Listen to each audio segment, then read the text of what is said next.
All right. Hi, everybody. Nonpartisan Evangelical Podcast here. Pastor Paul, known as Old Pastor Paul, or now Swearing Pastor Paul on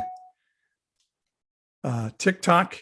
And welcome to my YouTube page. I'm doing something different. Let me turn off the sound on my computer so I don't hear myself coming back at me all this time.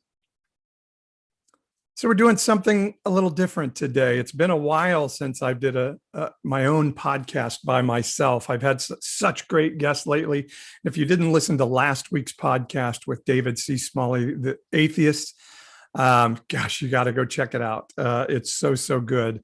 But today it's just me because I feel like I have something to share in my podcast of kind of what I see happening in the world, and particularly in the world of evangelicalism, and even have had some people sort of asking questions about it. So I thought, time for me to light it up and talk a little bit myself.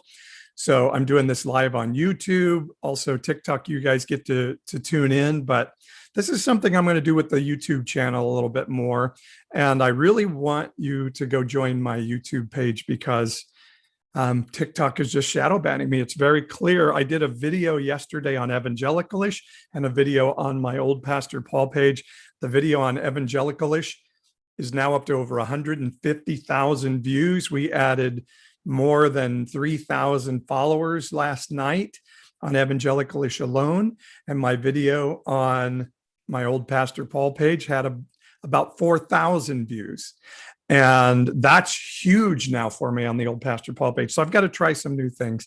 So one thing I want you to do, and I'll show you guys a picture on YouTube here. I want you to go to my new page. Let's see if I can find it. Oh, technology. You always get me technology. Yeah. So I want you guys, I built a new page on TikTok. I'm going to try and beat TikTok's shadow ban. So yeah, why is share not working here? Boy, I had this technology worked out so well. So yeah, you can see it on YouTube now. Swearing Pastor Paul, that's my new page.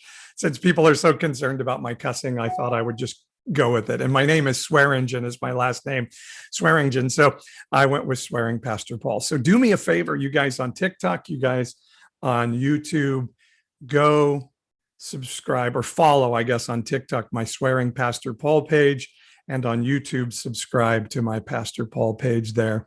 And I would really appreciate it. We'll talk more about some other cool stuff coming up in a bit. My audiobook is out on my Patreon page and some other cool things. But right now I want to do something, like I was saying, I haven't done for a while, and that's just me talking to you. What does post-evangelical mean? If you watch some of my videos, you'll see me tag the hashtag post-evangelical. And why do I use that term? Everybody else, I see ex-evangelical around. I see, we're evangelical-ish on my podcast with April and Jeremy.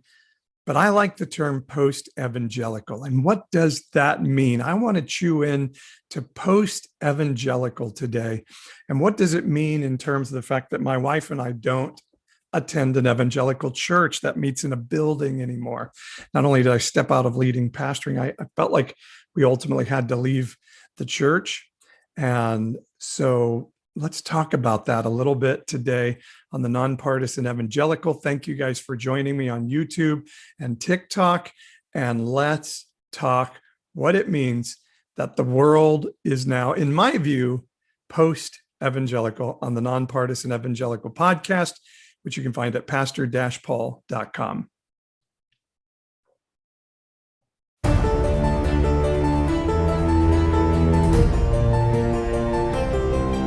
For those willing to listen, learn, and have eyes to see and ears to hear, this is the Nonpartisan Evangelical Podcast. I could stand in the middle of Fifth Avenue and shoot somebody and I wouldn't lose any voters, okay? Challenging the mindset of right-wing Christianity and encouraging people to have their minds renewed and hearts transformed.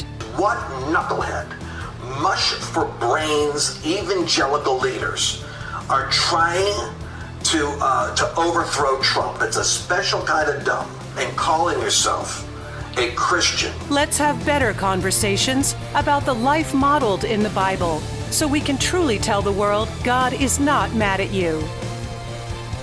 This is the Nonpartisan Evangelical Podcast at npepodcast.com. All right, that is the open for the Nonpartisan Evangelical Podcast. Glad you're with me today. I'm Paul. I guess I am the Nonpartisan Evangelical, and glad you're with me on the podcast today as we talk about what it means to live in a post-evangelical world. So here's what I mean by post-evangelical. And if you watch on TikTok, if you watch Evangelicalish tonight at 6 o'clock Pacific, you see a lot of people talking about this, the idea of deconstruction. A lot of people are deconstructing their faith, which means I don't think I believe the same things that I used to believe. And so deconstruction is a really popular word. I don't like deconstruction because I'm not much into destroying things. I'm into building. I'm not much into saying, I hate what used to be. I want to say, where are we going now? I guess I'm a little more futuristic. If you've ever done strength finders, futuristic is one of my number one strengths in strength finders. And so I'm not trying to destroy the evangelical church. Now, some people then have moved from the term deconstruction to reconstruction. I don't want to deconstruct my faith. I want to reconstruct into what I believe now. And I like that term a lot too. And I've spent the last 2 years after stepping out of a senior leader role of a church trying to say, hey, evangelical church, there's an issue. And let me point it out to you. And I found something very quickly. The evangelical church doesn't give a shit if they're right or wrong. They just want to believe what they believe. That intellectual curiosity is something that's not encouraged. And when I have evangelicals commenting on my TikTok pages, they don't want to engage in discussion. They want to condemn and tell people they're wrong, and they are afraid of new ideas. And so reconstruction, I think now is not a possibility. And so I'm going to tell you something, and then I'm going to go to some Bible to back it up, because that's what I do as Pastor Paul, of why I see this is happening.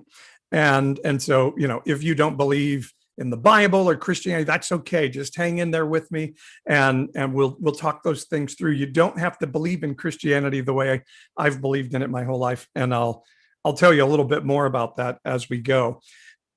Some of you may or may not believe in the supernatural and supernatural experiences. I believe, and I have a friend that practices Buddhism on a regular basis. I have another friend that calls herself an earthist. I did a podcast with Rev Carla from TikTok, if you guys know Rev Carla. And all of us have had this discussion of, what do you think about the supernatural? Are we able to connect to heaven, to God, to something supernatural? Or the Buddhists may say, find something spiritual inside ourselves that gives us a wisdom that's outside ourselves, or at least outside of our conscious selves. And so you may or may not believe in those supernatural things, but many of us in our culture do. And I do believe, I don't know how I define it necessarily, as I am in my reconstruction period, but I know that I've heard wisdom from outside myself. At times that sounded like a voice that I would characterize as God. And one time in my life, I would even say, I believe I heard an audible voice with nobody around that I would say that was God. Now, I'm not going to argue with you if you say, well, that came from somewhere inside your mind, or so.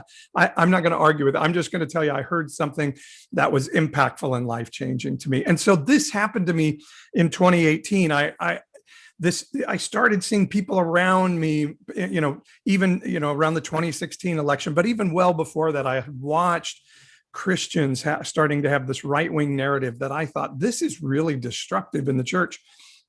And in 2018, then the QAnon stuff really started coming. I started realizing the people around me, people in my church, were like major conspiracy theorists and beyond anything I had ever imagined. And I had already for a while been saying, hey, evangelical church, you've got to change. You've got to change. So I was reading the newspaper one day. And I don't know if you remember this, in 2018, there was a a limousine accident in New York where a bunch of partygoers in a limousine, 18 people in a limousine, crashed into pedestrians, and all 18 people in the limousine died and the two pedestrians died. And so I was reading the paper and it said 20 people were killed, 18 of them partygoers inside the limousine. And as I was reading that, I felt something supernatural come to me. Again, I'm not going to argue with you about was it God or was it my brain or something else. I just had a sense of something in my spirit saying, Paul, pay attention to what you just read. So I went back and read it again. 20 people were killed, 18 were partygoers in the limousine. And I just had this sense in my spirit that those numbers represented 2018, which was the year. The limousine riders represented a generation, the boomer generation.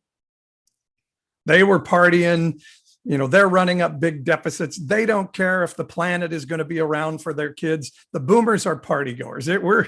We're taking care of ourselves, and the rest of, Xers, millennials, Zers, be damned. We're just having a party.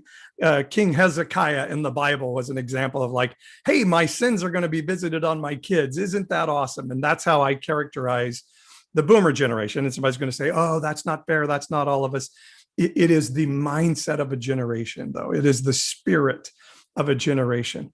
We want ourselves to be taken care of. And yes, we care about our own grandchildren, but your grandchildren, we couldn't possibly care less. And those grandchildren out there, who cares? So the 18 and the people in the limousine represented the boomer generation, and the two pedestrians represented two generations, the millennials and the Gen Zers. And the boomers in my vision or the story I was hearing in my spirit were destroying two generations with their party going. And so this voice I was hearing in my spirit then said, 2018 is the year of no return for the limousine generation, for the boomer generation. And I just had a sense in my spirit that was saying the boomers have made their choice. And specifically the evangelical boomers, and they're not going to be able to turn it around anymore. We always believe like God's going to let us repent. There is something in the Bible about an unpardonable sin, but I would classify this like the story of Pharaoh in the plagues of Egypt. And if you read that story of the plagues of Egypt, at the start, the early plagues, it says Pharaoh hardened his heart. And then in the middle plagues, it says Pharaoh's heart was hardened. And then the last plagues, it says God hardened Pharaoh's heart. Like at the end, Pharaoh could no longer turn. And so again, you could say, that's God hardening Pharaoh's heart, or maybe we're just reading a story that's emblematic of the way humanity works and human mindset works. And so whatever happened, my sense was in 2018 that I wasn't going to be able to speak to the evangelical church and change its mind anymore. They were now a generation, like Jesus talked about the Pharisees in the Bible. They no longer have eyes to see or ears to hear or hearts to understand. And so I sort of felt like this God talking to me in my spirit that I wasn't going to be able to talk to the boomer generation and say, hey, guys, we're a little bit off. Let's turn it around. But at the same time, I felt like what this message was for me is you've got to speak it out and make the declaration. Nobody's going to listen to you. In fact, Paul, they're going to hate you for it. But I need somebody to make the declaration that God's going to have that declaration made. And then that will happen. And so let me talk about where that is in the Bible. And I know somebody who's saying, I see somebody in TikTok saying, I disagree about the boomer, but that is the spirit of the generation. And it is the spirit of the evangelical generation that says, we would rather have Donald Trump, this horrible person, as president than turn our hearts back to God. That's how hardened the hearts have become. And so I just felt like, okay, it's your job to go out, Paul, and make this declaration. And through history, God has asked people to come along and make that declaration. And so let me show you a little bit of where that happened in the Bible. And then I'm trying to look up the verse now. So one of those guys was Jeremiah.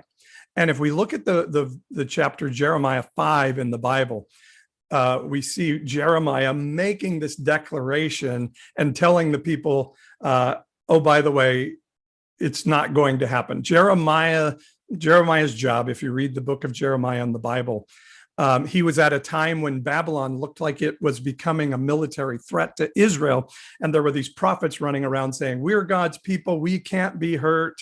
God won't let this happen to us. Babylon is not going to take us over. And Jeremiah was this guy in the middle of it all saying, oh no, God has judged us because of our lack of caring for the poor, the foreigner, and the marginalized, which is his major command in the Bible. And so he is going to allow us to be taken over, but we're going to be taken over for 70 years and we're going to come back repentant and changed. And I believe that's the message of today. But let me show you how this declaration was made. Jeremiah was told, Ezekiel's another prophet that was told, like, go share this word. And oh, by the way, they're not going to hear you. And so I felt like that's what my spirit was telling me, is like, okay, Paul, you're going to go share this word, and this evangelical church is not going to be able to hear it.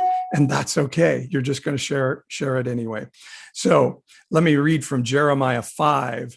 And I could read a whole lot more, but so Jeremiah 5:20, Jeremiah is writing this, and it says, declare this in the house of Jacob, proclaim it in Judah. So this is Jeremiah sharing a word from heaven to his people. And it says, hear this, O foolish and senseless people who have eyes, but see not, who have ears, but hear not.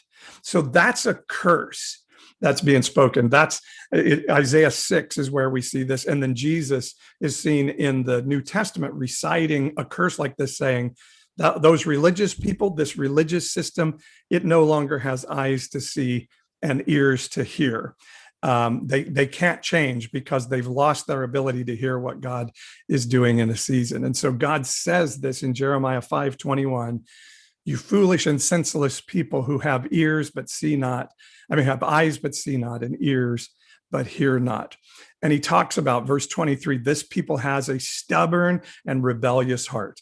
Pharaoh's heart was hardened. God hardened Pharaoh's heart. This people has a stubborn and rebellious heart and have turned aside and gone away. And so we could keep going down. He starts to then declare kind of what the sin of the season is in verse 27. Their houses are full of deceit, therefore they have become great and rich. They have grown fat and sleek. They know no bounds in deeds of evil. They judge not with justice the cause of the fatherless to make it prosper. And they do not defend the rights of the needy. Shall I not punish them for these things, says the Lord, and shall I not avenge myself on a nation such as this? So this is what a biblical declaration from God looks like.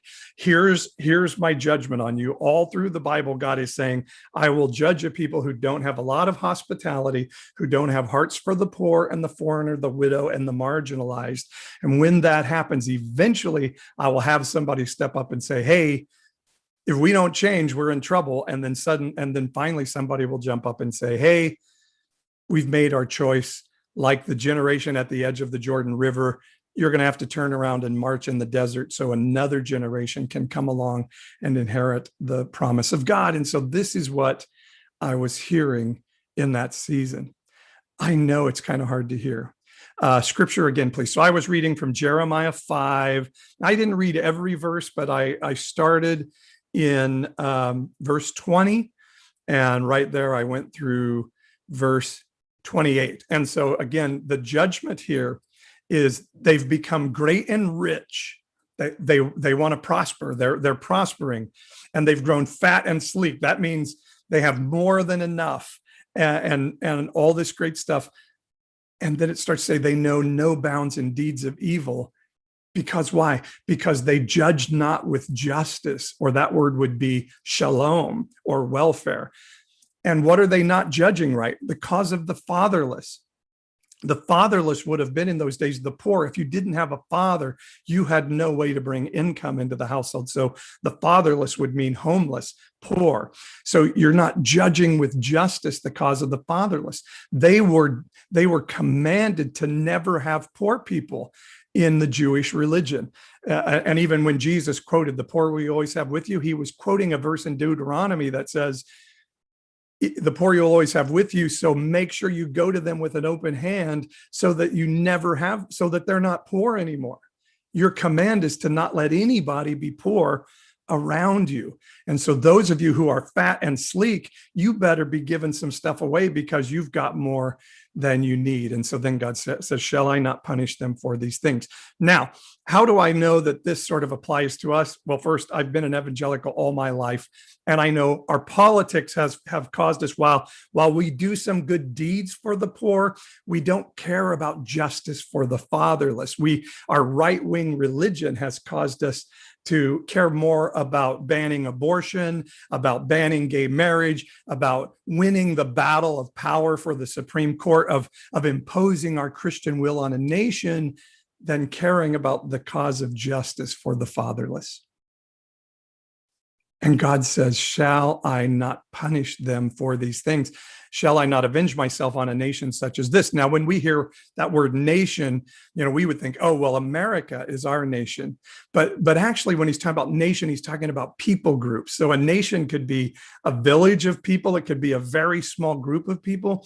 It's wherever a people group is. So a nation in biblical terms can be our city.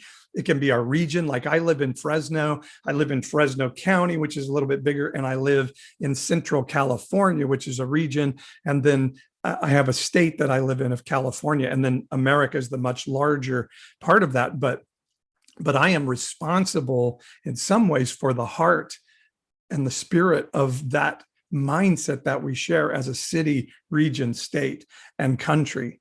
And so he says, if we're not taking care of justice for the fatherless, the poor, the widow, the foreigner, the marginalized, God says, well, I'm going to have to avenge myself at some point. And then this is what he said. This is the verse that's always jumped out at me as we get to verse 30 of Jeremiah 5. It says, an appalling and horrible thing has happened in the land. The prophets prophesy falsely, and the priests rule at their direction. My people love to have it so. But what will you do when the end comes? So get where I'm going with this. I hear this sort of thing in my core, in my spirit, in my mind, however you want to define it, that's saying, Paul, a generation of the evangelical Christian church has made a determination, and they're not going to turn around, and it's going to injure the next two generations. And Gen Z, we kind of get lopped in with the boomers there, but the millennials and Gen Zers are going to have to recover from the damage done by this generation of the evangelical church. And God saying, my judgment is on that church because they haven't cared about justice for the fatherless. They've judged without justice, those people. And then he says, and here's something that shows you that's happening in verse 30. The prophets prophesy falsely. So what have we seen happen in our day? If you're in my stream and you know there are people out there that call themselves prophets, they've prophesied very falsely in this season. There was a big meeting of prophets in 2019, and they all came out, and there were a ton of prophecies. Trump's going to be elected to a second term. Trump will be elected. Trump is God's man. All of these declarations. And you know how many people prophesied at that event that COVID was coming in 2020? This many. 0. If you're hearing supernaturally from heaven about what's coming in the year ahead, and you're in the fall of 2019, and you're telling me, I'm hearing from God, Donald Trump's going to be reelected, so you better believe it because I'm telling it to you, and you then haven't told me that COVID is coming, that's going to disrupt the entire world economy and our lives and cause us to be stuck in our homes for months, should I trust that you're hearing from heaven? Ruminate on that a little bit. And then what did we hear from the prophets? It's going to go away by April, one prophet said on Fox News. And what did we hear from the president? So then it says here, the priests rule at their direction. What did we hear from the president? Oh, it's going to go away in April miraculously. a prophet was prophesying that HCQ, hydroxychloroquine, was going to wipe out COVID. And what did we hear from the president? Take hydroxychloroquine. What do you have to lose? The prophets prophesy falsely and priests rule at their direction. You know, the first place I ever heard of QAnon was from a prophet in my tradition of Christianity. Somebody who has told me things about my life that I don't know how they could have known if they didn't hear them from heaven, but they were the ones and now are big proponents of QAnon for so many. So I read Jeremiah 5 and know the book of Jeremiah is Jeremiah saying, hey, God's people, you've made a decision that you're not going to be able to turn back from. And God's judgment is on us because we don't care about the poor, the fatherless, the foreigner, all the things that God commands over and again. So Jeremiah, go make a declaration that my judgment is coming, but know that they're not going to be able to hear because they don't have eyes to see or ears to hear. And I feel like there was something that was said to me, go make those declarations, Paul, and they're not going to be able to hear it because they don't have eyes to see or ears to hear. In 2018, something happened that was irreversible for the church. We also see that in Matthew 24 in the New Testament. Let me read a passage. It's Jeremiah chapter 5, guys, for those of you asking about the passage. So we see this in the New Testament. Now, some of you may not realize that what I just read in Jeremiah and what I'm about to read in Matthew didn't happen concurrently. They were about 2,000 years apart. And so this is how Jesus said his version, I believe, of what Jeremiah was saying in like Jeremiah chapter 5. Matthew 24, it says, Jesus left the temple and was going away. When his disciples came to point out to him the buildings of the temple, they were like, look how cool these buildings are. And Jesus said, you see all these buildings? So it says, he answered them, you see all these, do you not? Truly, I say to you, there will not be one left here, one stone upon another that will not be thrown down. Sorry if any of my moderators are out there. One of our favorites is back, so I just muted him. And I don't mute because I mute not because I don't like discussion and argument. I mute because I want this to be a safe place and I want people to be able to hear what we have to say. So I'm muting on TikTok for you YouTubers out there. I'm going to start doing this on a regular basis, guys. And so you can watch it live on YouTube and then get the podcast, and YouTube follows up. So Pastor Paul YouTube channel, go join me there. So I'm going to talk more about what Jesus was saying in Matthew 24. And know this, Matthew 24 is a verse that we use often, is a passage we use often to talk about the future and sort of end times, terrible things coming. And I want to tell you why I think that's a complete misunderstanding of what's happening in Matthew 24. But first, I need to do a little commercial here.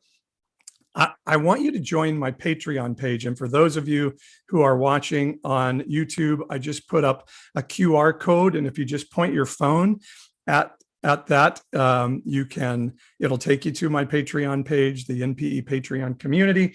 Or you can see the web address there. It's patreon.com/NPE podcast. Now, why do I want you to go to my Patreon page? I'm not going to kid you. It's because this is where I get my financial support for what I do on TikTok and YouTube and podcast and blogs and writings, our Sunday gatherings, our Saturday morning Bible talks, my wife and I doing our lives on Saturday morning. So I'm not asking you to give by passing the tithes and offering plate. I feel like God told me at some point I would never have to do that again. What I'm offering is a subscription to something that I think is really special, a private, small Patreon community that I give special attention to. And one of the special gifts I have right now is my novel, which is called Joseph Comes to Town. It's my imagination of what Jesus would say to the evangelical church if he was walking around in the flesh today.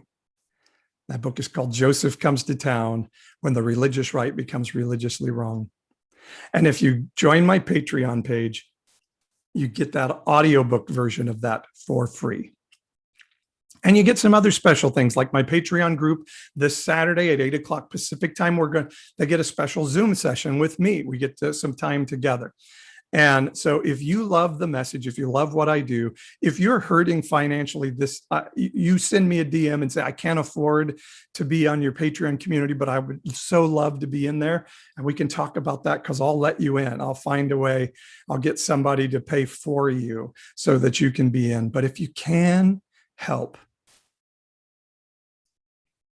go to my Patreon page. And I'm not doing this not for profit because I want to pay taxes. I want to help my community. So where can I find the QR code? On my YouTube, and when this comes out on podcast, you can see it. I don't know can I point the camera at it? I didn't know it's blocked by my YouTube camera, sorry. So if you go to YouTube right now, you can see that QR code, or take down this email address. Maybe I'll type it in on TikTok for you guys. patreon.com/NPE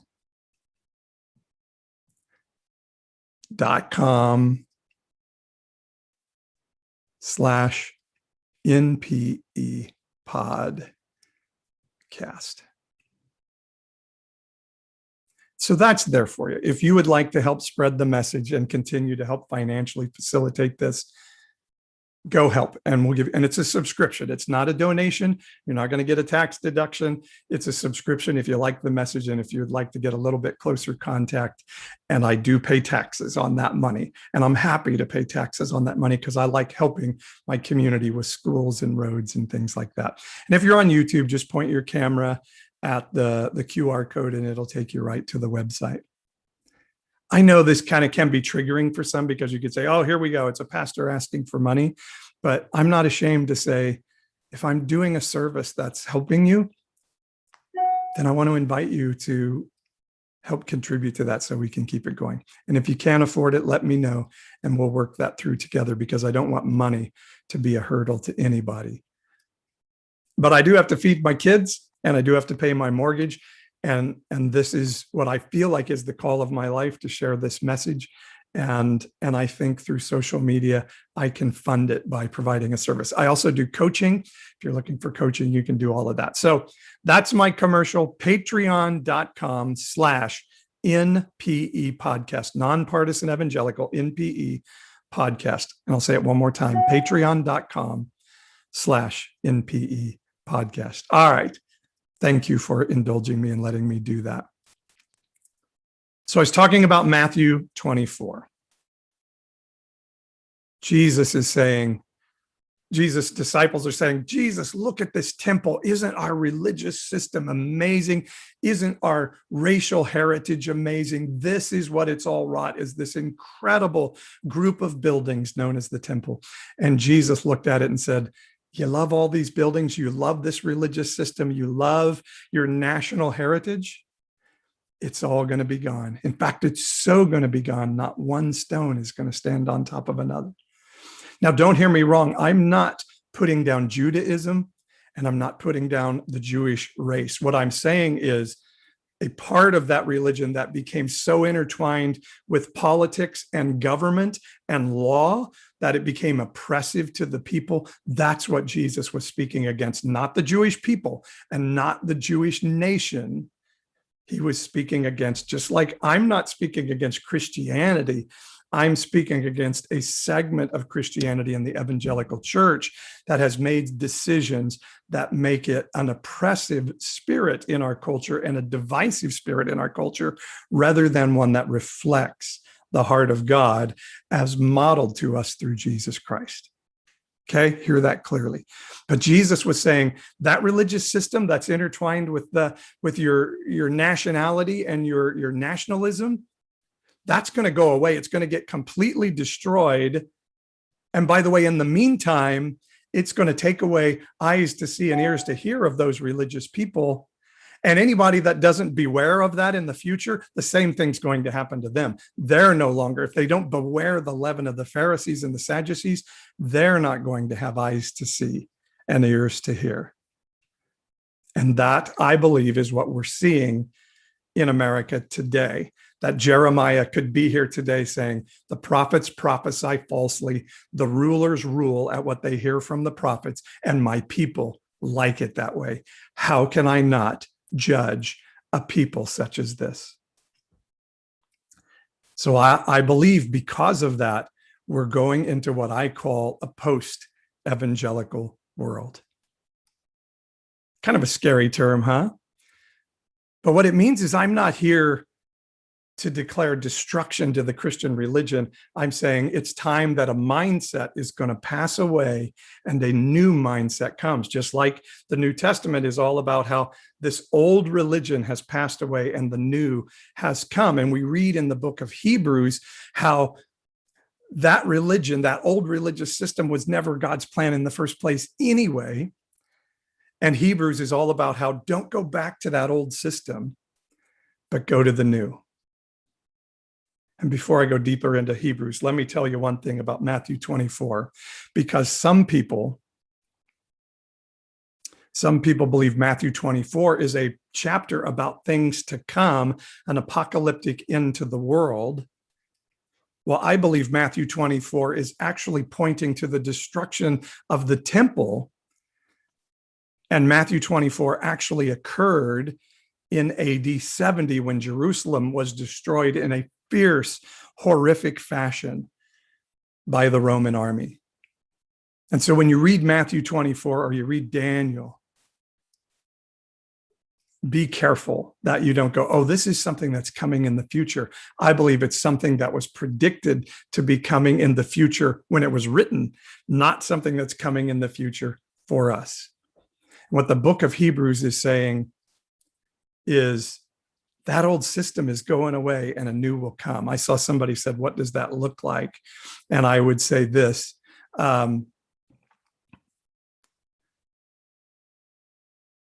it looks like what I think we already see happening in the evangelical church. Its membership rolls are shrinking.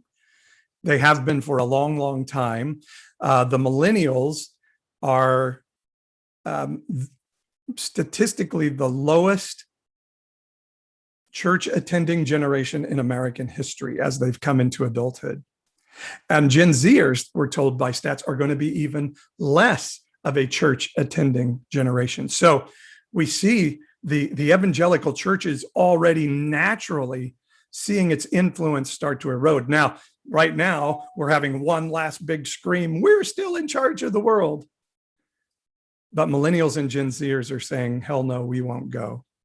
Now comes COVID, and they're telling us now, I'm hearing from my pastor friends that the predictions are at least 40% of regular churchgoers pre-COVID will never be going back. So that's another 40% you're lopping off. Now add in January 6th. Now add in Christian nationalism that so many of us now are going, oh my God, I love Jesus, but I don't want to be part of that. And I think we're going to see an evangelical church simply become irrelevant in future generations. That breaks my heart to say because I love the evangelical church. It's my heritage. They're my peeps. But I believe we made some decisions to make religion not about connecting people to God, but making it like the Pharisees did about a list of rules. And we're going to parse those rules down so fine so that we can say, we're us, we're God's people, they're good, we're good, and everybody else is them, and they're not good. We're going to heaven, they're not. They're going to hell. And because they're going to hell, I can wipe the dust off my feet and hands and clothes and say, you don't matter anymore. As Jonah said, like, God, I don't want you to have mercy on these people. I want them destroyed. And if you're going to have mercy on those people out there, then just kill me. I would rather not exist than live in a world where you will have mercy on people who I don't think good enough for your favor. Does that sound like the evangelical church of today to you? Kind of does to me. So what does reconstruction and what does post-evangelicalism look like? Here's what it looks like to me. Hebrews 18 after saying the priest standing all day making sacrifices in the temple was never good enough to take away sin. Following a form to get rid of sin was never God's plan to begin with, the book of Hebrews tells us, and the book of Romans tell us. And here's what it's supposed to look like. This is Hebrews, what chapter, man? Hebrews 10, verse 15. Hope it's okay that I'm preaching to you guys in the podcast today. I'm having fun. I'm going a little over my time. I'm going to have to wrap this up. But Hebrews 10:15 says, the Holy Spirit also bears witness to us. For after saying, this is the covenant that I will make with them after those days, declares the Lord, I will put my laws on their hearts and write them on their minds. Then he adds, does God, I will remember their sins and their lawless deeds no more. So it's not a God that wants to heap more rules upon us. It's a God that wants to say, we're going to come into a relationship where I don't even remember your sin anymore. There's nothing you can do that will cause me to remember your sin. And verse 18 says, where there is forgiveness of these, there's no longer any need for offering for sin. So I don't get to condemn you for your actions because God has already taken care of all of it. So what does post-evangelicalism looks like? Our theology is now defined by two things. It's not defined by all this other crazy stuff. It's defined by this: love God, love your neighbor as yourself. And by the way, your neighbor is your enemy. And if you only love your friends, how are you any better than the worst sinner out there? And God is saying you don't need to spend a lot of time learning the rules anymore. What you need to learn is relationship with me, where my rules will be written on your hearts and minds. And the rules of God are not don't drink, don't chew, and don't date girls that do. The rules of God are not don't be homosexual. The rules of God are not don't get divorced, which Christians have totally ignored that part of the Bible now because we kind of like divorce. The rules of God are this: I came to give you life to the full. And so anything that gets in the way of you having a full life, that's what we got to get out of your life. In the book of James, it says, to him who knows to do right and does it not, to him it's sin. What it means is there can be something in my life that is a detriment to my relationship to God, or my relationship to people around me, or my understanding of my value. And if I do that thing, that is sin. Now, not sin that sends me to hell, but sin that creates a hell around me. That God is going to say, we got to fix that at some point. And that's what post-evangelical Christianity is going to look like. I don't have to go to my Muslim friend and demand that he come into my belief system. I can say, hey, you don't need your religion any more than I need mine. Let's just go to God and say, God, work it out. And let's wrestle with it together in relationship. Love God, love your neighbor. And let's figure out how to stir one another towards love and good deeds. Isaiah 9 is the story we use for Christmas that says this: unto us a son is given, unto us a child is born, unto us a son is given. That son is a word of somebody who is connected to heaven, who has a connection to the supernatural world outside of us. A son is given, and his name is not going to be called Jesus, which I've always found interesting, but his name is going to be Emmanuel. And you know what the word Emmanuel means? And my son goes to a high school called Emmanuel, which is kind of fun. Emmanuel means God with us. That means whatever that is up there, come to earth, putting on skin, and us learning together how to live together. And it says this really interesting thing. And for Emmanuel, the government is going to rest on his shoulders. Not the government is going to need a Messiah president like some jerk off like some guy like Donald Trump to save us. The government is going to rest on the shoulders of this principle of Jesus. We don't have to impose laws on people to try to get them to be Christian. We need to come with service and say, we want to show you how to walk this out because the laws of God are written on our hearts and our minds, and we're working it out with God on a daily basis. Wow. Thank you, Sandra Crow, for signing up for Patreon. You're awesome. I hope some more of you can do that. So it says the government will rest on the shoulder of this idea of God in the flesh. Sorry, somebody's laughing. Cussing has been a big part of my TikTok lives lately. The government is going to rest on the shoulders of this idea of God interacting with humanity. And it says this really interesting thing. And to the increase of that government and of peace, it's going to go away and then it'll come again at the second coming. No, it says there will be no end. So from the beginning, it's always growing, and the kingdom of heaven is always advancing. So we don't have to take over the government and force it to be Christian. We partner with the idea of Jesus saying, you get to go right into the throne room of heaven. You get to have interaction with the spiritual world in and of yourself. I'm sorry, I feel like I'm going crazy because I'm excited with this message. So is a deconstruction at hand? Yes. And we see so many people going through it.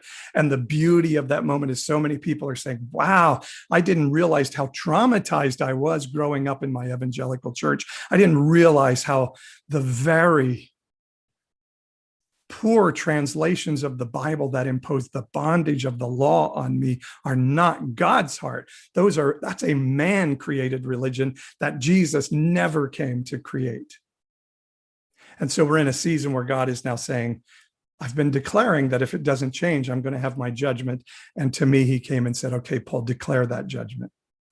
That's not turning around in this generation, but the promise of God will continue to live on forevermore. And that's the message of the nonpartisan evangelical. That's the message of Pastor Paul, that Jesus was saying, you see this religious system, it's got to go.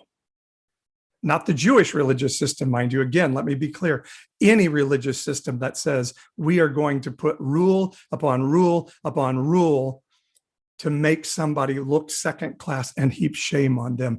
That religion has to go, because once you get in relationship with the creator of the universe, and that creator, that creative spirit of the universe tells you that you are good and perfect and exactly what you're supposed to be, and you start to get in relationship with that idea that I am fearfully and wonderfully made, I'm incredibly crafted, I have a unique purpose on this planet that will go on into eternity, suddenly I become a better person to people around me, because I know now the commands of my life are love God and love my neighbor as myself. And that's it. I don't have to tell the homosexual or the abortionist or the mother who just felt she couldn't make it, so she aborted her baby. I don't have to tell them they're going to hell anymore. I don't have to heap shame on them. I get to be like Jesus saying, let me connect you to God, declare you a son of Abraham, declare you a son of the Most High God, and your life is going to be changed, and you will be everything the Creator dreamed that you would be. That's what post-evangelical Christianity looks like. So if you're watching this and you're an atheist or a Muslim or a Buddhist or something else, I want you to know I'm not here to change you into Christian. I'm here to say that Christian story changed my life. And if anybody's interested in hearing more about that and learning how to walk and be more like Jesus, I'm all in. We can have that discussion. But I'm not telling you have to come out of your religious belief system or religious heritage, but any religion that gives a bondage that says you have to follow these rules to get God's favor, I want that to go away, whatever that religion is or looks like. And I want you to be free to say, man, I'm amazing and I deserve to have honor and safety and value and purpose. That's why I do emotional well-being coaching, because I believe that is the work of God. I think the church has missed the importance of mental well-being for so long. We've blown it. And I feel like my job going forward is to tell people that voice in your head that's telling you you're no good, that voice in your head that's telling you you're a sinner made of dirt, that's not the voice of God. And that's not the right voice to be setting your mindset going forward. And once that mindset gets changed, you're going to be a carrier of the goodness of God and heaven to the world. So good. So that's what a post-evangelical world could look like. And let me tell you this, being post-evangelical myself, I get to love people that I never got to love before. And it's so amazing. I love it. Oh, I'm sorry I didn't see you guys on YouTube. I'm so glad that you're talking to each other. I felt like the podcast this week needed to be me and that this message needed to be shared. So that's why I'm so glad Lisa and Joy and Bobette, you guys are there with me on YouTube. My good friend Joy, I just love you. I believe the judgment of God is on a generation of the church. My wife and I, not for those reasons necessarily, we just felt like our season was done with being inside a church, of being a part of a church inside the walls. And that meant we had to leave behind a community that was sad for us. And that community, I think, in some ways is kind of mad at us. In other ways, they don't understand. And so I wanted to share this message today. This is what a post-evangelical following of Christ can look like in my mind. I don't have to tell you how to be Christian. I'm just going to display a life of being connected to the God of the Christian church. And I think it may inspire you not to be Christian, but to be the best you can be. And if I'm living as the best me I can be with the rules, love God, love my neighbor as myself, and you're living as the best you can be, we're not going to need guns to control each other. We're not going to need laws to impose Christianity on people. We're going to be doing good for one another. And I know particularly Christians tell me that's naive. You're not going to be able to make that happen. But maybe I'm just crazy enough to be the guy to start to call it out. The book of Hebrews, the book of Romans are clear.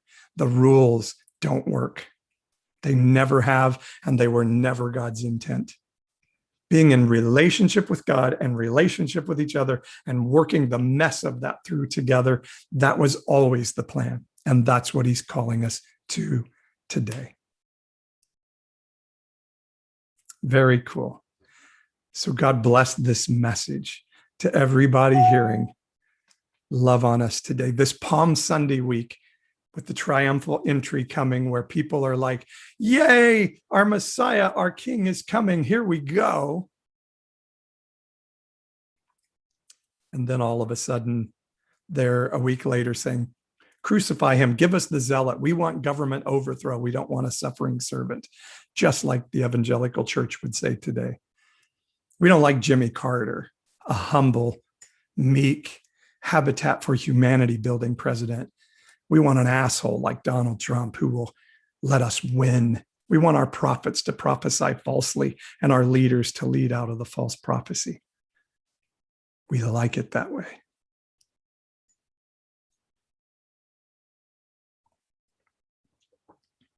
And for my evangelical friends, many who know me, who lead evangelical churches from the best of your heart, I know that message is hard, but I believe it is the true message of the season. And so all I can do is offer it up as humbly as I can and say, there you go. God would say, how can I not judge people that don't champion the cause of justice for the fatherless, who aren't hospitable to the foreigner, who aren't willing to sit with the marginalized, when that is the major command of all of Scripture from end to end? Not banning abortion, not banning gay marriage. Those are things human beings have concocted out of it all. The command is love your neighbor, take care of the poor, take care of the widow, take care of the foreigner. Take care of the marginalized. Take care of those not in your race. Take care of those not in your religion. Take care of those not in your country. And oh, by the way, take care of the planet.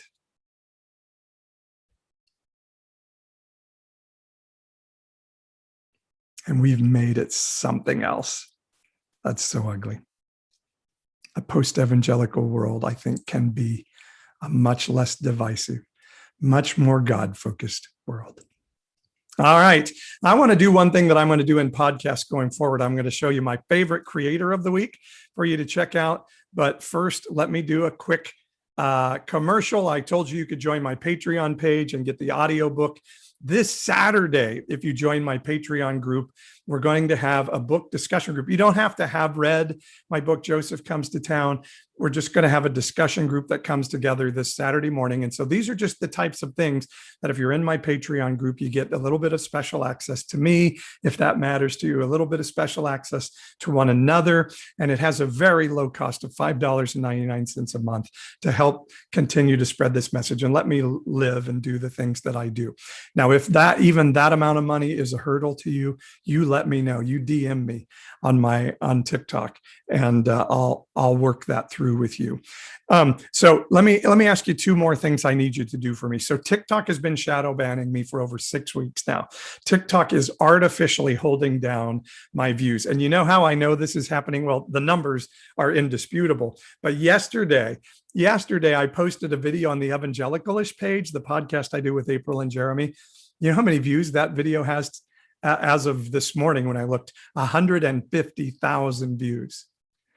I posted a video on my personal page yesterday, and you know how many views that has? 4,000 views. 150,000 on Evangelicalish, 4,000 on my personal page. You know how many followers those two pages have? When that video was posted on Evangelicalish, had about 5,000 followers. You know how many I have on my page? 62,000 followers. Something is not matching up, and it's been that way for 6 weeks now. So here's what I'm doing. I'm opening a second TikTok page, and for the time being, my content is going to be on that page. For those of you on YouTube, I'll show it to you. How do I do that? Oh boy, someday I'm going to get smoother at this and not have to produce my own shows. So here we go. You're going to love this, guys, or you're going to hate it if you hate me already. Here's my new TikTok page. It's called Swearing Pastor Paul, like swearing as in saying curse words. And you guys on YouTube can see it. Swearing Pastor Paul. So would you do me a favor and go right now, if you're on TikTok or if you're on YouTube, go there and follow my Swearing Pastor Paul page. I've got to beat this algorithm, guys. It feels like such an injustice that they're holding my videos down. And so those numbers are convinced me I need to make a change. So one of the things I'm doing is starting a new TikTok page. So Swearing Pastor Paul, will you go find it? And the other thing I want you to do is go to YouTube and subscribe to my YouTube channel, Pastor Paul. I'm going to start doing a lot more things on YouTube. Oh, yes, there is a link in my bio to my YouTube channel as well. Thank you. Who said that? Brunswick 22, you the man. Yeah, so go to YouTube and subscribe to my Pastor Paul channel. And I'm going to start doing a lot more through YouTube because I've lost a little bit of faith in TikTok. I love TikTok. I love the creativity. I love it, but it's just made me nervous that it can't be trusted. I don't think I'm being oppressed by TikTok. I think a group of people got together and started mass reporting me, and it caused the algorithm to kick my page down. I don't think I'm being oppressed. I just did a video yesterday, got 150,000 views. It's just somehow a group of people were able to make TikTok start to work against me. So if you would go, my new TikTok page is Swearing Pastor Paul, and my YouTube channel is the Pastor Paul YouTube channel. So if you would go do that, I would really appreciate it. All right. So one other thing I want to do is show you my creator of the week, something I want to do on a regular basis because I love to give whatever small platform I have to other people. I want to promote people that are doing amazing things. So here's a TikToker that has about 5,000 followers. And I want you guys to know him. He's a friend of mine. His name is Micah. And he's just a really special guy. And he's going through his own deconstruction, reconstruction journey with the best heart that I've seen. So those of you on TikTok, you're only going to be able to hear, but his moniker on TikTok is Pondering Worshiper. And you'll be able to hear this on TikTok, but you guys on YouTube, I want to show you my creator of the week, Pondering Worshiper, my good friend Micah. Here he goes. What if you're wrong? What if this Christian man who went out and killed a bunch of Asians wasn't just an isolated issue, but it actually was a problem with our theology? What if the fall of people like Ravi Zacharias wasn't just an isolated case, but actually was a product of the theology we promote? What if people living on the streets and barely making ends meet aren't just because they're lazy and don't work hard enough, but because we've created systems that intentionally keep them where they are? What if we're wrong about the ways that we treat our LGBTQ siblings who are suffering enough already without our theology being banged over their head? What if we're wrong? Have you ever even thought of that question? Because if we're wrong, we've done screwed up. And I'm really thinking we're wrong. But it's going to take us having the open hand in order to ask that question and think critically about things and not just hold on to what we were always taught and always told. What if... Wow. That guy is smart. And he can say in 60 seconds more than I can say in the hour I've been sitting here. Pondering Worshiper. Go check him out on TikTok. That guy is smart. And that was an awesome video. All right, let me pray a blessing over all of you. So I'm just so privileged to have this platform on TikTok, on YouTube, on all the podcast outlets. And so to everybody who does me the honor of giving me their time, the most valuable resource available, I speak blessing over you today. I say, heaven, interact with your heart, your core being, your spirit today so that you can know your value in the universe. You are not insignificant. You are not a speck of dust, unworthy of value. But I say you are the most valuable, most precious thing in all the universe. And that your spirit and my spirit are connected, and therefore your goodness and your value and your well-being are connected to my goodness and my value and my well-being. And I speak that over you today. Have a great Palm Sunday week, everybody. Subscribe to my podcast, subscribe to my YouTube channel, join my Patreon page, follow Swearing Pastor Paul on TikTok, and we'll keep doing these things together. Oh, one more thing. Gosh, I'm way over my time and I didn't budget my time well. Darn it. Tomorrow morning, 7 a.m. Pacific, I'm going to do a Hearing God time together. I call it Hearing God. It's just a meditation time together. I have a Patreon page, guys, patreon.com/NPE podcast. If you go to my website, pastor-paul.com, it has a button on the upper right-hand corner that says join our Patreon community, or patreon.com/NPE podcast. 7 a.m. tomorrow on YouTube and TikTok. I'm going to do a Hearing God time together. Sorry, those of you who will be at work. I tried to go as early as I can. Maybe I'll move it to 6 in the future, but tomorrow it needs to be at 7. And we'll hear God together. We'll have a meditative time together. I love to do all the things we're doing, but my real heart is like to hear from the Bible and make it real and tangible to people, and then have spiritual moments where we connect together. That's what's really coming in focus, and then coach people to new mindsets. So that's why I'm doing the things I'm doing. And it makes me emotional to think about doing that with you. Sorry. Thank you, Mama, for subscribing on YouTube. So if you can, 7 a.m. Pacific tomorrow morning, here on Pastor Paul YouTube, here on TikTok. Yes, it'll be, oh gosh, which page on TikTok? Tell you what, if you follow both of them, it'll tell you, it'll pop up and tell you when I go live. 7 a.m. Pacific, yeah. Gosh, which page am I going to do it on? Because I really do need to move people to the new page. Tomorrow I'll probably do it at Old Pastor Paul, just because I'm still going to be trying to move people over. I got to beat Patreon. I got to TikTok. I got to beat the algorithm. Not TikTok. I love TikTok. I just got to beat the algorithm. So screw the algorithm. I'm saying free Pastor Paul.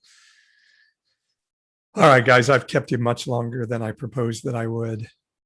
I love you with all my heart. I know I don't know you, and I know that's impossible to say with any real trueness, but I am so, so, so privileged to get to talk to you. And I don't take that lightly. Bless you. Have a great week. Have a great Palm Sunday. And we'll see you again. Bye-bye. See you, YouTube guys. Thank you.